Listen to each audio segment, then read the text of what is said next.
Everyone has an opinion on Cerberus, and they aren't usually positive. Here's why Cerberus aren't the villains everyone thinks. Without Cerberus there would be no trilogy. If it was up to the Alliance, Shepard would have stayed dead.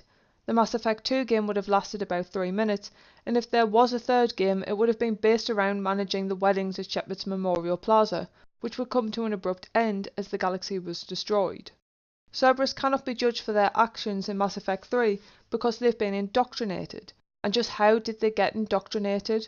Because they never avoided the Reaper threat. They constantly worked to find ways to try to destroy the Reapers when the galaxy didn't care, or pretended it was a myth started by Shepard. It made them easy victims, but it came about because they were trying to do something. Cerberus gives balance to the Alliance. Star Wars has the light and the dark, and Mass Effect has the Alliance and Cerberus to bounce off each other.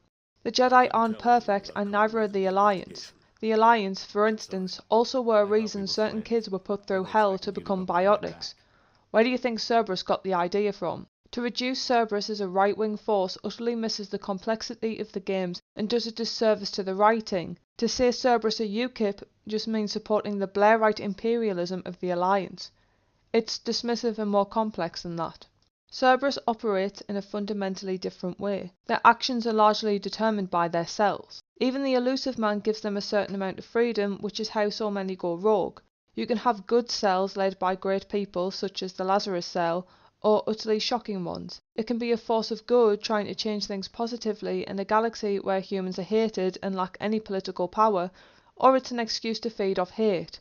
It entirely depends on each cell. Meanwhile, the Alliance is a top-down structure that suppresses all information on the Reapers and acts utterly fascist toward its employees. It doesn't seek to dismantle power structures that disenfranchise humans. It simply wants to become part of the status quo and replicate that oppression toward non-council member states, all while believing that it is in the best interest for everyone else. It might be rose-tinted imperialism, but it is still a hindrance to the galaxy. There is a reason why Jacob left the Alliance and why he and Miranda joined Cerberus and then quit. But when they both quit, they do not become a true part of the Alliance, even when they help with the war effort, and are no longer regarded as people deserving execution. I couldn't go back to the Alliance, not after the cover-up. They did the same to you. General public never knew you were dead or heard the real story of the Citadel. Did you know they used you on recruitment ads? You were the human ideal for like 6 months. Then they replaced you with a composite image they invented. Guess you didn't focus test right. You were actually the Alliance poster boy, and they still dumped you. Neither Cerberus nor the Alliance are perfect, and nor are either of them right.